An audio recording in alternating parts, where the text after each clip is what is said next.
Hi friends, welcome back to our channel. ఎప్పుడులానే మీరు ఎంతగానో ఎదురు చూస్తున్న ప్రెజెంట్ ఓటీటీలో తెలుగులో దొరికే thriller content type of movies or series చూడాలనుకుంటే ఏవి బాగున్నాయి? మరి ఇలాంటి విషయాలతో మీకు పక్కా టైం పాస్ అయిపోయే మూవీస్ కావాలనుకుంటే మన ఛానల్ నుంచి వచ్చే రికమెండేషన్ ని మీరు అస్సలు మిస్ అవ్వద్దు. మరి మన ఛానల్లో ఉన్న కంటెంట్ ఒక్కసారి చూసి మీకు నచ్చినట్టయితే ఈ వీడియోకి ఒక లైక్ వేసి మన ఛానల్ ని సబ్స్క్రైబ్ అయితే చేసుకోండి. మరి సబ్స్క్రైబ్ చేసే టైం కూడా లేకపోతే అట్లీస్ట్ లైక్ అయినా ట్రై చేయండి. మరి ఇక లేట్ ఎందుకు, ఆ కంటెంట్ ఏంటో చెక్ చేసేసి స్ట్రీమింగ్ స్టార్ట్ చేసేద్దాం.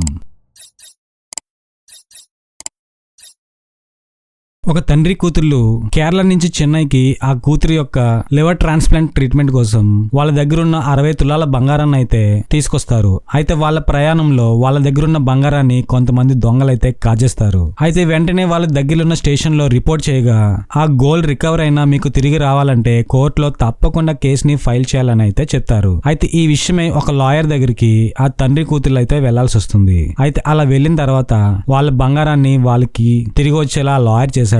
వాళ్ళు అనుకున్నట్టు ఆ లివర్ ట్రాన్స్ప్లాంట్ ట్రీట్మెంట్ అయితే జరిగిందా, అసలు ఏమైంది, ఇలాంటి విషయాలు తెలియాలంటే వీరభద్రుడు మూవీ చూడాల్సిందే. అన్న ఇదేంటన్నా ఈ మూవీ నీకు నచ్చిందా అని కొంతమంది కామెంట్ చేయొచ్చు, ఇంకొంతమంది బాగుందన్న మూవీ అని అనొచ్చు. ఎందుకంటే ఇది అందరికీ కనెక్ట్ అయ్యే మూవీ అయితే కాదు. ఫస్ట్ హాఫ్ అయితే మాత్రం అందరికీ నచ్చుతుంది, కానీ సెకండ్ హాఫ్ కొన్ని నమ్మదగే టైప్ అయితే లేదు, అంటే రియాలిటీకి చాలా దూరంగా ఉంటాయి. సో ఇలాంటి మూవీస్ మరీ లాజిక్ వెతికే టైప్ ఆఫ్ ఆడియన్స్ కి అయితే నచ్చకపోవచ్చు. జస్ట్ ప్యూర్లీ ఫర్ ఎంటర్టైన్మెంట్ అనుకున్న వాళ్ళకి ఖచ్చితంగా నచ్చుతుంది, అండ్ ఫ్యామిలీతో కూడా హ్యాపీగా చూసేయచ్చు, ఎటువంటి ఇబ్బంది అయితే లేదు. సో నేను చెప్పినవన్నీ గుర్తుపెట్టుకొని ఒకవేళ గనక ఈ మూవీని గనక చూడాలనుకుంటే మూవీని తప్పకుండా స్టార్ట్ చేయండి. ఇంకా సూర్య ఫ్యాన్స్ అయితే ఖచ్చితంగా ఎంజాయ్ చేస్తారు. తమిళ్తో పాటు తెలుగులో కూడా సూర్యకి బీభత్సమైన ఫ్యాన్స్ అయితే ఉన్నారు. ఈ మూవీ తమిళ్లో కన్నా తెలుగులోనే మంచి హిట్ అయింది, మంచి కలెక్షన్స్ కూడా అందుకుంది. Fantasy action thriller type of movie కావాలనుకుంటే ఈ మూవీని అయితే ట్రై చేయండి. ప్రజెంట్ ఈ మూవీని చూడాలనుకుంటే ప్రైమ్ వీడియోలో అయితే స్ట్రీమ్ అవుతుంది. ఈ మూవీకి నేను ఇచ్చే రేటింగ్ అయితే 2.5/5. అయితే ఈ మూవీ ఎంతమందికి నచ్చిందో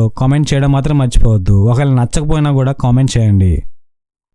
డేవిడ్ తన కొడుకుని చంపాడన్న నేరంతో జైలు జీవితం అయితే గడుపుతూ ఉంటాడు. అలా కొన్ని సంవత్సరాలు గడిపిన తర్వాత తన కొడుకు చనిపోలేదని, బతికే ఉన్నాడని తనకు వచ్చిన ఇన్ఫర్మేషన్ తో తను ఎలా అయినా ఆ జైలు నుంచి ఎస్కేప్ అయ్యి అసలు ఇదంతా జరగడానికి గల కారణం ఏంటి, దీని అన్నిటికీ కారణం ఎవరు, అసలు తన కొడుకు ఎక్కడికి వెళ్ళాడు, ఇలాంటి విషయాలు కనుక్కొనడానికి తను నిజంగానే జైలు నుంచి బయటకు రాగలిగాడా, ఆ తర్వాత తన కొడుకుని కనిపెట్టగలిగాడా, ఇలాంటి విషయాలతో ఉంటుంది I will find you web series. మీకు ఒకవేళ స్లో బర్నింగ్ ఇన్వెస్టిగేషన్ సిరీస్ చూడాలనుకుంటే ఈ సిరీస్ ని అయితే ట్రై చేయండి. మరీ క్రిస్పీ స్క్రీన్ ప్లే కావాలనుకున్న వాళ్ళకైతే ఇది పెద్దగా ఎక్కకపోవచ్చు. అలాగని మీకు మరీ బోర్ అయితే కొట్టదు, కాకపోతే కొంచెం స్లోగా అయితే ఉంటుంది. జస్ట్ 8 ఎపిసోడ్స్ ఉన్న ఈ వెబ్ సిరీస్ తెలుగు డబ్బింగ్ కూడా బాగానే ఉంది. మరీ ఇబ్బంది పెట్టే సీన్స్ అయితే ఏం లేవు. అయితే ఇంతకీ తన సన్ ఎక్కడికి వెళ్ళాడు, నిజంగానే బతికి ఉన్నాడా, ఇలాంటి విషయాలు కనుగొనాలంటే ఈ సిరీస్ ని చూడాల్సిందే. ఇనిషియల్ ఎపిసోడ్స్ కొంచెం స్లోగా, వెళ్లే కొద్దీ మంచి గ్రిప్పింగ్ నెరేటివ్ గా తయారవుతుంది ఈ series. So Hollywood type of dubbed thrillers తెలుగులో కావాలనుకున్న వాళ్ళు ఈ సిరీస్ ని ఖచ్చితంగా ట్రై చేయండి. అండ్ ఈ సిరీస్ ని ప్రెజెంట్ చూడాలనుకుంటే మీకు నెట్ఫ్లిక్స్ లో అయితే స్ట్రీమ్ అవుతుంది. ఈ సిరీస్ కి నేను ఇచ్చే రేటింగ్ అయితే 2.75/5. మలయాళంలో రిలీజ్ అయిన blockbuster family drama thriller series దృశ్యం.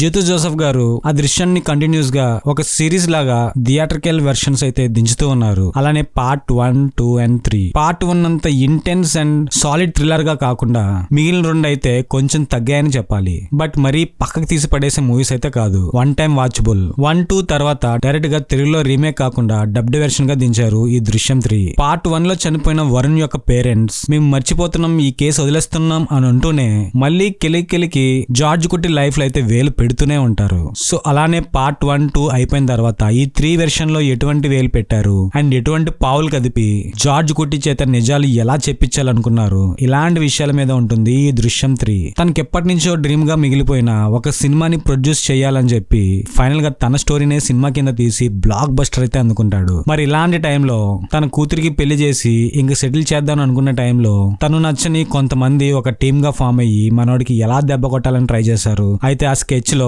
జార్జ్ కుట్టి ఇరుక్కున్నాడా, లేకపోతే మిగిలిన పార్ట్స్ లాగే వాటిని తిప్పి కొట్టాడా, ఇలాంటి విషయాలతో ఉంటుంది ఈ మూవీ. పర్లే, ఒక్కసారి అయితే చూడొచ్చు. ఇందాక చెప్పినట్టు మరీ తీసిపడేసే మూవీ అయితే కాదు, ఫుల్ డ్రామాగా ఉంటుంది. అయితే ఈ పార్ట్ 3 చూసిన తర్వాత ఇక దీనికి ఎండ్ అయితే ఉండదు. ఇంకా ప్రతి సీన్ లో జార్జ్ కుట్టి యొక్క పిల్లలు వాళ్ళు కూడా ముసలోళ్ళు అయి వాళ్ళకి మనవళ్ళు పుట్టినంత వరకు ఈ సిరీస్ అయితే కొనసాగిస్తారేమో అని చిన్న doubt. Of course Jitu Joseph గారు ఎలా అయినా మెలుగుపెట్టి సినిమాని గట్టయితే ఎక్కిచ్చేస్తారు.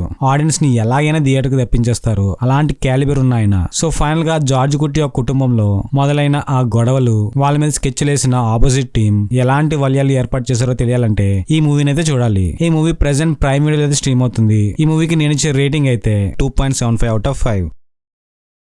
సుమన్ అండ్ సాహిల్ ఇద్దరు బ్రదర్ అండ్ సిస్టర్స్. వాళ్ళ ఇంటికి నియర్ బైనే ఉన్న రేడియో స్టేషన్ లో వాళ్ళ పెర్ఫార్మెన్స్ అయితే పెండింగ్ ఉంటుంది. దానికోసం వీళ్ళిద్దరే వాళ్ళ ఇంటి నుంచి రేడియో స్టేషన్ కి అయితే స్టార్ట్ అవుతారు. అయితే వాళ్ళు స్టార్ట్ అయిన కొంతసేపటికి రేడియోలో వాళ్ళ పెర్ఫార్మెన్స్ అయితే మిస్ అవుతుంది.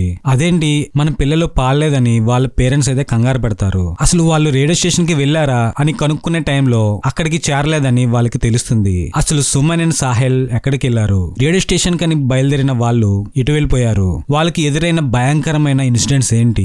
వాళ్ళ లైఫ్ నే కాదు వాళ్ళ ఫ్యామిలీని మొత్తం కుదిపేసిన సంఘటనలు ఏంటి? అయితే దీన్ని ఇన్వెస్టిగేట్ చేయడానికి జేపీ ఈ కేసు యొక్క ఇన్వెస్టిగేషన్ అయితే స్టార్ట్ చేస్తాడు. అసలు జేపీ ఈ కేసు వెనుక ఉన్న అసలైన కారణాలు ఏంటో ఎలా కనుగొన్నాడు? అసలు ఆ పిల్లలిద్దరికి ఏమైందో తెలియాలంటే రీసెంట్ గా Bollywood made Telugu dubbed version గా రిలీజ్ అయిన రాక్ వెబ్ సిరీస్ ని చూడాల్సిందే. ఇది ట్విస్ట్ ఉన్న వెబ్ సిరీస్ అయితే కాదు. ఫస్ట్ లోనే మీకు ఇది ఎవరు చేశారో అని రివీల్ అయితే అయిపోతుంది. ఆ తర్వాత క్యాట్ అండ్ మౌస్ గేమ్ లాగా వాళ్ళని హాంట్ చేయడానికి డిపార్ట్మెంట్ ఎలాంటి స్కెచెస్ అయితే వేసింది. ఆ స్కెచ్ నుంచి తప్పించుకోవడానికి వాళ్ళు ఎలాంటి ప్లాన్స్ వేశారు, ఇలాగా through out the web series అయితే ఉంటుంది. మరీ సూపర్ గా పడి చచ్చిపోయేంత సీటేజ్ థ్రిల్లర్ వెబ్ సిరీస్ అయితే కాదు. జస్ట్ టైం పాస్ అయ్యే వెబ్ సిరీస్. కొన్ని సీన్స్ అయితే తెలుసు కదా వెబ్ సిరీస్ లో లాగ్ గా అనిపిస్తుంది. అది ప్రతి వెబ్ సిరీస్ లో మీరు ఫేస్ చేసిందే. సో అలాంటి సీన్స్ అని స్కిప్ చేసి ఈ వెబ్ సిరీస్ ని మీరు చూడాలనుకుంటే ప్రైమ్ వీడియోలో అయితే స్ట్రీమ్ అవుతుంది. ఫ్యామిలీతో కూడా చూడొచ్చు. ఎటువంటి ఇబ్బంది పెట్టే సీన్స్ అయితే ఏం లేవు. అయితే చిన్న పిల్లలతో అయితే వద్దు. అండ్ వెబ్ సిరీస్ కి నేను ఇచ్చే రేటింగ్ అయితే 3/5. ఎంతగానో ఎదురు చూసిన ఈ ఇయర్ రిలీజ్ అయిన very hyped movie Dhurandhar part 2 the revenge. Hamza అలా ఆ సీన్ వరల్డ్లోకి ఎంటర్ అయిన తర్వాత ఎలాంటి ఇబ్బందులు ఫేస్ చేశాడో మీరు ఆల్రెడీ పార్ట్ 1 లో అయితే చూసుంటారు. అండ్ ఖచ్చితంగా చూడాలి కూడా, లేకపోతే ఈ పార్ట్ 2 మీకు అర్థం కాకపోవచ్చు. అలా పార్ట్ 1 లో రెహమాన్ డెకాయత్ ని లేపిన తర్వాత ఆ పొజిషన్ కి నెక్స్ట్ ఎవరు అని ఆలోచించే టైంలో డెకాయత్ మరణం తర్వాత సగం విక్టరీని ఆల్రెడీ మనోడు ఛేదించిన తర్వాత అసలు హంజా లైఫ్ లో ఏం జరిగింది అని బ్యాక్ స్టోరీతో మొదలై ప్రెసెంట్ ఆ వరల్డ్ ని మొత్తం ఎలా టేకప్ చేశాడు, తన సొంతం చేసుకున్నాడా, ఇలాంటి విషయాలతో ఉంటుంది ఈ Dhurandhar part 2. Full action episodes తో, బీభత్సమైన యాక్షన్ సీక్వెన్సెస్ తో, యాక్షన్ థ్రిల్లర్స్ ఇష్టపడ్డ వాళ్ళకైతే సూపర్ గా నచ్చుతుంది. మీకు ఓకే అనుకుంటే ఈ రెండు మూవీస్ ని కూడా ఫుల్ గా ఎంజాయ్ చేయొచ్చు. అండ్ మధ్యలో ఆ ఓల్డ్ సాంగ్స్ నుంచి క్రియేట్ చేసిన ర్యాప్ సాంగ్స్ రావడం కూడా మూవీకి భలే యాప్ట్ అయ్యాయి. అండ్ ఈ పార్ట్ 2 లో వచ్చిన కొన్ని ట్విస్ట్లు కూడా అదిరిపోతాయి. కాకపోతే పార్ట్ 1 లో ఉన్న రెహమాన్ డెకాయత్ అండ్ స్టార్ స్టేటస్ ఉన్న ఒక విలనిజం ఈ పార్ట్ 2 లో అయితే మిస్ అయింది. చాలా మంది విలన్స్ వస్తూ ఉంటారు, పోతూ ఉంటారు. బట్ మెయిన్ ఎవరని క్లైమాక్స్ వరకు వెళ్లేసరికి ఒక స్ట్రాంగ్ విలన్ ని మిస్ అయ్యమన్న ఫీలింగ్ అయితే వస్తుంది. ఆ విలన్ కన్నా హంజాని చూస్తేనే భయం వేస్తుంది. అలా ఉంటుంది. సో ఫైనల్ గా యాక్షన్ లవర్స్ అయితే ఖచ్చితంగా ఈ మూవీని చూడండి. ఈ మూవీ మీకు ప్రెసెంట్ నెట్ఫ్లిక్స్ లో అయితే స్ట్రీమింగ్ కి వచ్చింది. ఈ మూవీకి నేను ఇచ్చే రేటింగ్ అయితే 3.25/5. ఇడుక్కి డిస్ట్రిక్ట్ లో కుజినిలం అనే పోలీస్ స్టేషన్ కి కొత్తగా రిక్రూట్ అయ్యి వస్తాడు విజయ్ రాధాకృష్ణ అనే ఒక సబ్ ఇన్స్పెక్టర్. అయితే తనే ఆ స్టేషన్ కి వన్ అండ్ ఓన్లీ ఇన్ఛార్జ్ అవ్వడం వల్ల ఆ ఊర్లో ఎటువంటి ప్రాబ్లమ్స్ వచ్చినా దాన్ని సాల్వ్ చేయాల్సిన పని విజయ్కే పడుతుంది. అప్పటికే చాలా పీస్ఫుల్ గా ఎటువంటి సీన్స్ రిపోర్ట్ అవని ఆ పోలీస్ స్టేషన్ లో మనోడు అడుగు పెట్టిన తర్వాత పాపం మనోడు దరిద్రమో ఏంటో ఆ ఊర్లో ఇలాంటి సంఘటనలు అయితే ఎదురవ్వవు. మనోడికి ఏడుపు ఒక్కటే తక్కువ. హ్యాపీగా స్టేషన్ లో రిపోర్ట్ అయిన తర్వాత పీస్ఫుల్ గా ఎంజాయ్ చేస్తున్న తనకి ఆ సిటీలో ఒక మారుమూల ప్రాంతాన్న ఒక బాడీ ముక్క అయితే దొరుకుతుంది. అలా దొరికిన తర్వాత అసలు అది ఎవరిది అని స్టార్ట్ చేసిన ఇన్వెస్టిగేషన్ లో మనోడికి అయితే పిచ్చకపోతుంటే అదే టైంలో ఆ ఊర్లో ఒక భారీ దొంగతనం అయితే జరుగుతుంది. సరే పోనీ అది సాల్వ్ చేయాలా ఇది సాల్వ్ చేయాలా అని అనుకున్న టైంలో మరో హత్య. అసలు గ్యాప్ ఇవ్వండిరా అని అనుకునే టైమే లేకుండా మనోడినైతే ఆ కేసులన్నీ చుట్టుముట్టి పరిగెత్తిచ్చేసాయి. అటు ఇటు తిరిగి చివరికి ఈ కేసుని ఎలా సాల్వ్ చేశాడో తెలియాలంటే మలయాళం మేడ్ తెలుగు డబ్డ్ గా రీసెంట్ గా ఓటీటీలోకి స్ట్రీమింగ్ కి వచ్చిన దృఢం అన్న మూవీని అయితే చూడాలి. అయితే ఆ కేసుల ఇన్వెస్టిగేషన్ లో వాళ్ళ డిపార్ట్మెంట్ తనకి ఎలాంటి హెల్ప్ అందించింది అండ్ ఊర్లో మనోడికి వచ్చిన ఆ ఆబ్స్టకల్స్ ఏంటి, వాటిని ఎదుర్కొని ఆ కేస్ ని ఎలా సాల్వ్ చేయడానికి ట్రై చేశాడు. ఇలాంటి విషయాలు చాలా థ్రిల్లింగ్ గా ఉంటాయి. అలాగని మరీ సీటెడ్ ఎక్స్పీరియన్స్ అయితే కాదు, పర్లేదు బానే ఉంటుంది. అండ్ చివరి అరగంట అయితే సూపర్. మూవీకి మెయిన్ అసెట్ ఆ last half an hour. And family ఇబ్బంది పెట్టే సీన్స్ అయితే ఏమి లేవు కానీ చిన్న పిల్లలతో అయితే వద్దు. ఫైనల్ గా ఈ మూవీని చూడాలనుకుంటే హాట్ స్టార్ అయితే స్ట్రీమ్ అవుతుంది. ఈ మూవీకి నేను ఇచ్చే రేటింగ్ అయితే 3.25/5.